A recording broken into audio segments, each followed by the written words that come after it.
The Carolina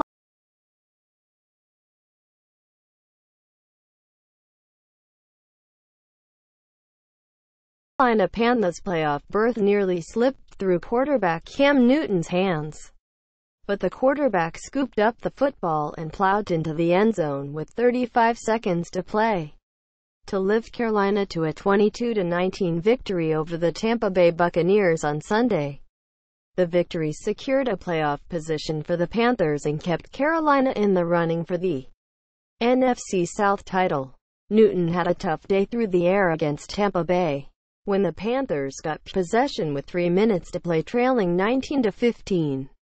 Newton had completed 12 of 18 passes for 108 yards with no touchdowns and 1 interception. But he started the series by connecting on passes good for 23 and 13 yards. After 2 incompletions, Newton completed an 11-yard pass on a 3rd and 10 snap on the second play after the 2-minute warning. Newton's touchdown came on first down from the Tampa Bay 2-yard line. The shotgun snap bounced off his hands, but the quarterback picked the football up off the ground on his way to the game-winning touchdown. Cam Newton fumbles the ball, picks it back up, and runs it in for the TD.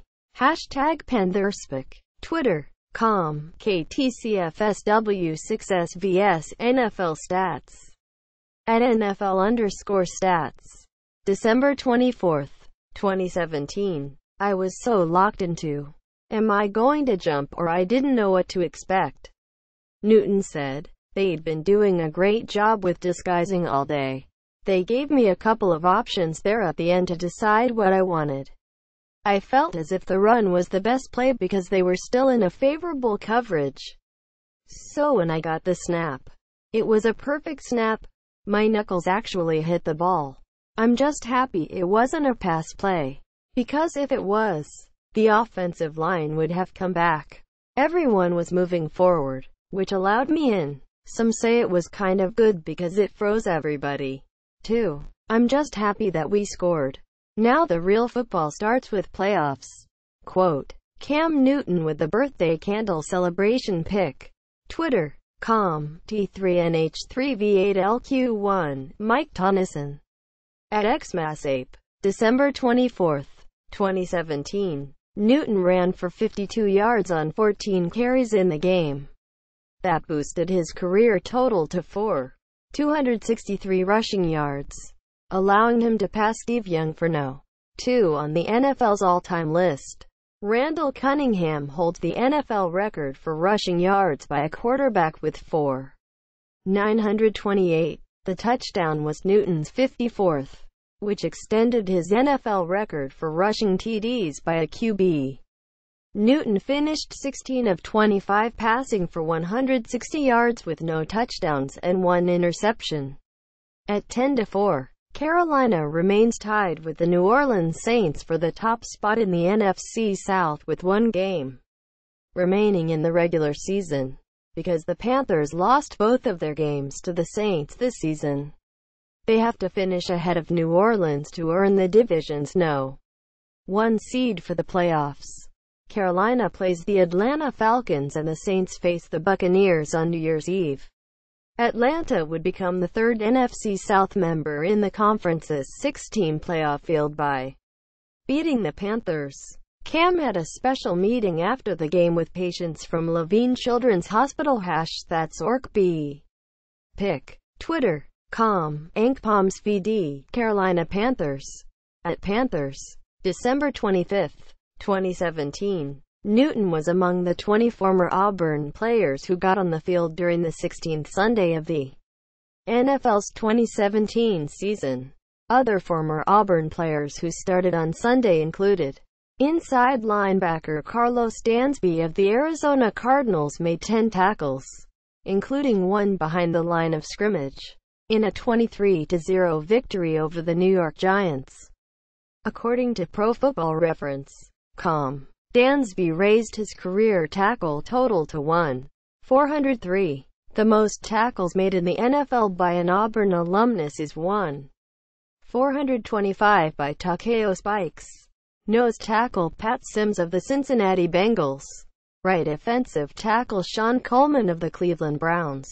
Running back Peyton Barber of the Buccaneers ran for 51 yards on 13 carries, including a 34-yarder, and caught 2 passes for 4 yards against the Panthers. Peyton Barber with 34 on the rush. Go #Bucs. Pick. Twitter.com. /Tuyoipini, Tampa Bay Buccaneers. @TB Buccaneers. December 24, 2017. Other former Auburn players seeing action on Sunday included Atlanta Falcons long snapper Josh Harris made a special teams tackle in a 23-13 loss to the New Orleans Saints. Panthers running back Cameron Artis-Payne made a special teams tackle against the Buccaneers. Bengals outside linebacker Carl Lawson and tight end C.J. Uzomah had 1 catch for 1 yard, but it was good for 1 touchdown in a 26-17 victory over the Detroit Lions. Uzomah's first TD of 2017 gave the Bengals a 13-10 lead with 5:52 left in the third quarter. Lawson made 3 tackles, recorded a sack and had 2 quarterback hits. Lawson sacked Detroit quarterback Matthew Stafford on a 4th down snap that was the Lions' last of the game, giving Cincinnati possession with 53 seconds to play. Lawson has 8 sacks in his rookie season. Browns wide receivers Sammy Coates, Leroy, and Ricardo Lewis. Lewis caught a 35-yard pass and made 2 special teams tackles in a 20-3 loss to the Chicago Bears. Coates also had a special teams tackle.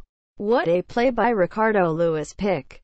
Twitter.com. BPNDEK3WEQ. Damon Keckman. @Down with Damon. December 24, 2017. Jacksonville Jaguars running back Corey Grant Opelika returned 2 kickoffs for 46 yards in a 44-33 loss to the San Francisco 49ers. Los Angeles Rams defensive back Blake Countess. Miami Dolphins place kicker Cody Parkey connected on field goals of 28 and 44 yards and kicked an extra point in a 29-13 loss to the Kansas City Chiefs. Parkey was wide left on a 48-yard field goal attempt after he'd made 12 in a row. New England Patriots cornerback Jonathan Jones and defensive back Brandon Thompson. King made his special teams tackle in a 37-16 victory over the Buffalo Bills. Seattle Seahawks cornerback Nico Thorpe. Tennessee Titans linebacker Darren Bates. Washington Redskins cornerback Josh Holsey. For more of Al.com's comprehensive coverage of the NFL, go to our NFL page. Cardinals linebacker Josh Vines was designated as inactive on Sunday. On Monday, the Pittsburgh Steelers visit the Houston Texans at 3:30 p.m. CST and the Oakland Raiders visit the Philadelphia Eagles at 7:30. NBC, NFL Network and Amazon Prime are carrying the first game, and ESPN will televise the second game. Mark Inabinit is a sports reporter for Alabama Media Group. Follow him on Twitter @Amric1.